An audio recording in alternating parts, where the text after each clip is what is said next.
Assalamualaikum warahmatullahi wabarakatuh. Apa kabar kalian semua hari ini? Semoga semuanya dalam keadaan sehat. Kalaupun ada yang sedang kurang enak badan, semoga segera diberi kesembuhan oleh Allah Subhanahu wa taala. Hari ini kita akan melanjutkan pembahasan kita tentang pengukuran. Apa itu pengukuran? Materi ini akan membahas atau akan menjelaskan tentang hal tersebut. Namun sebelum kita lanjut pada materi pengukuran, kita bahas dulu tentang tujuan pembelajaran yang harus kalian capai atau kompetensi yang harus kalian capai setelah mempelajari materi ini. Yang pertama adalah kalian dapat menjelaskan pengertian pengukuran, menyebutkan hal yang dapat diukur, yakni besaran, dan tidak dapat diukur, yakni bukan besaran. Yang ketiga, membandingkan satuan baku dan tidak baku. Yang keempat, memahami kegunaan satuan baku dalam pengukuran. Yang kelima, mengkonversi satuan dalam SI. SI itu adalah sistem internasional. Jadi 5 kompetensi inilah yang harus kalian kuasai setelah mempelajari atau setelah pertemuan kita kali ini. Pernahkah kamu mengukur tinggi badanmu? Seperti ini. Atau mungkin pernah melihat seseorang menimbang buah. Nah, 2 peristiwa ini adalah contoh pengukuran yang sering kali kalian amati di lingkungan sekitar kita. Karena pengukuran adalah hal yang paling penting dalam pengamatan. Masih ingat kan bagaimana IPA itu dipelajari? Ya, salah satunya adalah melalui pengamatan. Nah, pengukuran adalah salah satu hal penting dalam pengamatan tersebut. Apa itu pengukuran? Kita akan bahas dulu. Saya yakin semuanya pernah melakukan yang namanya kegiatan mengukur. Tapi apa sih pengukuran? Nah, pengukuran itu adalah kegiatan membandingkan suatu besaran yang diukur dengan besaran sejenis yang dipakai sebagai satuan. Maksudnya apa? Nah, contoh, misal kita mau mengukur sebuah bolpen seperti ini. Tentunya kita menggunakan satuan yang sejenis. Karena kita menggunakan panjang, kita mau mengukur panjang bolpen, ya kita pasti menggunakan satuan yang sejenis, yaitu panjang juga. Kita gunakan penggaris. Seperti ini. Apa sih yang dimaksud dengan kegiatan membandingkan? Nah, sebetulnya ketika kita mau mengukur bolpen ini, kita ingin membandingkan panjang bolpen ini dengan panjang penggaris yang kita gunakan sebagai alat ukurnya. Nah, itu sehingga akan diperoleh nilai pengukurannya adalah misalnya seperti ini, bahwa diperoleh hasil pengukuran panjang bolpennya 20 cm.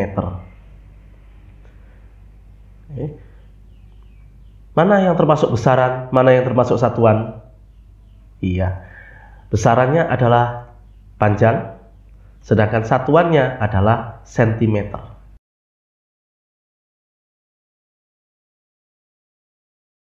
Apa sih besaran itu?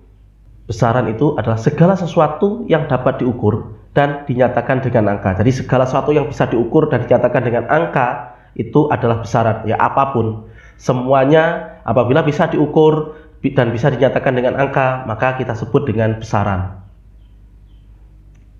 Kita bahas dulu contoh kira-kira apa saja. Yang pertama, panjang. Apakah panjang bisa diukur? Iya. Apakah bisa dinyatakan dengan angka? Iya juga, berarti panjang adalah besaran. Apakah bahagia bisa diukur? Tidak bisa. Apakah bisa dinyatakan dengan angka? Juga tidak bisa. Maka bahagia bukan besaran. Oke, kita lanjut lagi. Massa, apakah bisa diukur? Ya, dengan timbangan. Apakah bisa dinyatakan dengan angka? Nah, hasil pengukurannya pasti akan kita nyatakan dengan angka. Nah, maka massa termasuk juga besaran. Sedih? Tentu bukan besaran. Marah? Marah pun juga bukan besaran karena tidak bisa diukur. Waktu? Waktu adalah besaran karena bisa diukur dan bisa dinyatakan dengan angka. Temperatur atau suhu? Nah, ini yang sedang lagi tren hari ini. Ketika kamu memasuki suatu tempat tertentu pasti akan diukur temperaturnya. Ketika suhu tubuh melebihi normal, yakni melebihi 37 derajat Celcius, maka kamu akan disarankan untuk kembali atau berada di rumah. Nah, temperatur atau suhu apakah besaran atau bukan besaran? Karena bisa diukur dan bisa dinyatakan dengan angka, maka temperatur adalah besaran. Gelisah apakah juga besaran? Karena tidak bisa diukur, ya berarti gelisah adalah bukan besaran. Jadi semua yang bisa diukur dan bisa dinyatakan dengan angka adalah besaran, sedangkan yang tidak bisa diukur dan tidak bisa dinyatakan dengan angka, maka kita sebut dengan bukan besaran. Sampai di sini bisa dipahami? Oke, kita lanjut. Selanjutnya, setelah besaran, komponen yang kedua dari pengukuran adalah satuan. Apa sih sebetulnya satuan? Oke, satuan adalah pembanding dalam pengukuran. Kita mengenal ada dua macam satuan, yakni satuan baku dan satuan tidak baku. Kita akan amati perbedaan kedua satuan ini. Yang pertama, satuan baku. Apa sih satuan baku? Satuan baku adalah satuan yang ditetapkan sebagai satuan pengukuran secara ilmiah berdasarkan suatu standar dan menggunakan alat ukur yang seragam, sehingga menghasilkan hasil yang sama meski pengukuran dilakukan lagi. Kalau satuan tidak baku adalah satuan yang tidak ditetapkan secara ilmiah, digunakan secara tradisional atau berdasarkan kebiasaan saja. Nah, mungkin penjelasan ini agak sulit untuk dipahami. Nah, untuk lebih jelasnya kita lihat penjelasan berikut. Kamu pernah melihat seperti ini?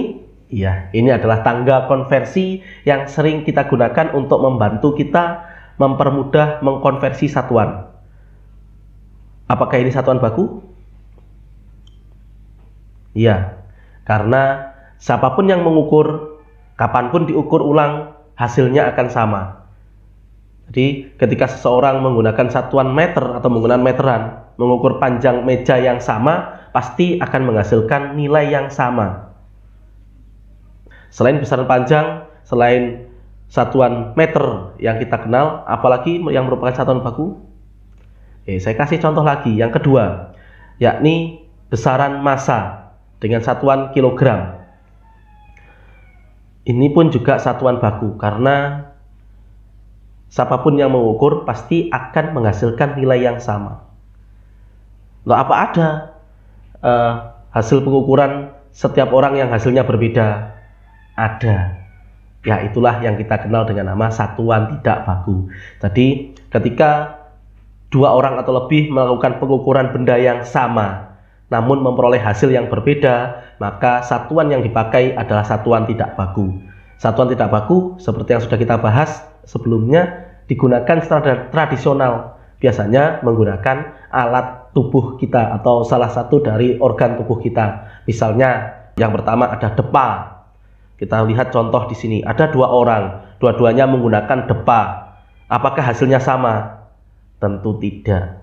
Yang satu, yang laki-laki, lebih panjang daripada yang perempuan. Nah, satuan yang dipakai oleh dua orang atau lebih tetapi hasilnya tidak sama untuk masing-masing orang, itulah yang disebut dengan satuan tidak baku. Nah, contohnya di sini depa. Ini adalah satuan tidak baku. Kira-kira ada apa lagi? Ya, kita mengenal juga ada namanya jengkal. Nah, ini juga jengkal. Masing-masing orang saya yakin nilainya pun juga berbeda. Jengkal saya dengan kalian pasti nilainya berbeda, tidak akan pernah sama. Oleh karena itu, ketika misalnya saya pesan ke kalian, tolong buatkan penggaris yang panjangnya 2 jengkal, pasti hasilnya akan berbeda untuk masing-masing orang. Nah, inilah satuan tidak baku. Selain jengkal, apalagi? Ya, ada kaki. Biasanya kalau kalian yang laki-laki main bola, nah ukuran panjang gawangnya menggunakan kaki untuk menghitung, betul kan ya? Nah, itu adalah satuan tidak baku. Selain kaki ada lengan.